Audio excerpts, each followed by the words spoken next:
Sangana vatukuita zvekare muri Zimbabwe pano pa Zesty News pano vachangeti chimhanya nema news updates echinhu zvakasiyana siyana zvichange zvichiitika muno munyika yedu Zimbabwe. So kana uri mutsva kusubscribe mahara wotena on the notification bell so that patinodzoka nemamwe news updates uchange uchingozvionera. Vadikani pano ndaenda kubatira nyaya yemurume ane vakadzi vake vaviri but akarepa mwana mudiki, mwana wechikoro. Muri Zimbabwe zvinhu zvakadai so izvi toita sei vanhu vakadai so? Taura zvaunofunga comment section below botudzawo mafungiro ako maringe news update iri mu comment section below. Much love, enjoy this video muri Zimbabwe. Right. Unobvuma here wewe kuti wakadini pa mwana wakandoitei naye? Unobvuma kuti ndakarepa mwana. Unobvuma? Rongani. Okay. Okay. Ndo right. Ini zvandanga ndichingodai.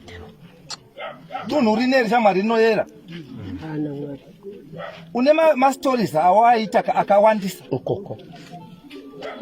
Uchibudirira. Isu watobva baba takanamata kuti ushaiba unoendera. Asi zvisinei isu tichatora iko zvino tokutora. Ini ndichakambana nevanhu vanoenda newe pamukore tondokita hand offer. Ati wati hapana nyaya unoramba. Ngashi pane zvomoda kutaura. Atimozwa imi zveni basa mani. Lero unedumwa vazobatwe. Ndiwe ere wakauya uchibvunza kuti ndarase saka rangu kuti kana ndi baba wako. Kaure chokwadi ba. Wakauya uchibvunza.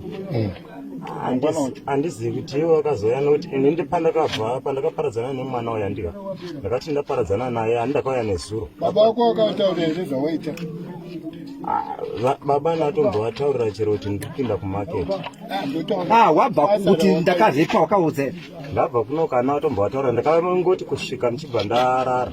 Ndichimuka mangwana makuseni ndichibva ndataudza. Right, panapa pano umwe here wakutevera hama yako? Panapa pana asi vanogona kutevera asi havana kuziva kuti taenda kupa asi ndavaudza kuti anogona kutevera ndiani? Baba. Une mudzimai? Vanotevera ndibaba nemuwasha wangu. Une mudzimai here? Vaviri. Saka iwe ana uchecho mwana mimi. Vakaparadzana zeno. Okay. No problem. Rugare vanhu vamwari. Rugare. Right. Ko pakuparadzana kwemwana akakutiza akati ndowakamuti chidzoke. Vakaparadzana sei? Ndokuda inini kuti chini? Indoda kutaura chokwadi. Ndakampa phone anditi. Wakafona iwe? Ukandaenda kundororwa? Ndichibva ndampa phone. Ndapa phone ndichibva ndamudza kuti vataurira kuti ndaenda kundodini. Kundowanikwa kwaMutare. Ndozvandakamutaurira.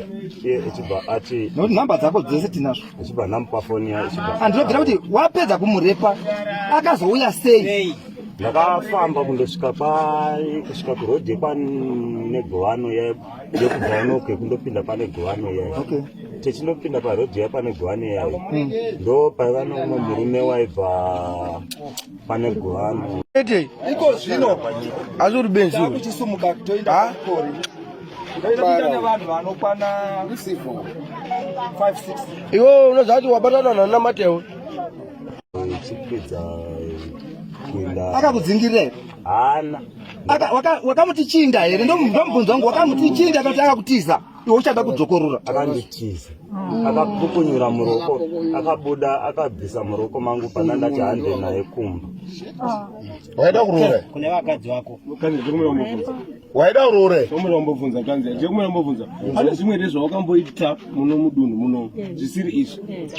Muno mungori nezvi. Kuno ndakatotanga kutokufambira pandakaenda kumarket papo ndichibva ndati ndoda kuinda ndakadai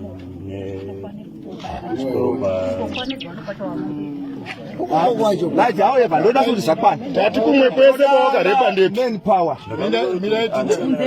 Tichinda kwamukuru. Timbozwa? Vashe vanditoka. Ini ndokumbira hangu kubvunza. Uri wega here kuti pane umwe munhu wakakutuma basa iri? Kana wakatumwa nomumwe munhu unongotaura mwana newe. Titaure wawakakutuma. Kana akakutuma kuti uite zvinhu zvakadaro kumwana wakadaro. Kana vari baba tuudze. Hausi mwana wekuti ungasimudzire kuti uite sezvo. Ari pane here mwana? Mwana ari pana batitomudi. Batimudi. Kana pana akakutuma zviri nani kuti utana ura timuone. hazve munhu apambena ukambaiti ko baba vako wakayemura chii munhu une madzimai pamusoro unonasa kuti nguva yeduka isu tine patinotenderwa kuti tifambe tichindogumira. Ndoda kukutendai vakomana mese maindorara musango mechita kuti tibate mhondi. Ko zuro unotiona here tichikutsvaga? zuro ndakauya zuro ndati zuro unotiona tichikutsvaga? ndandisipo ndakauya warepi? Right, however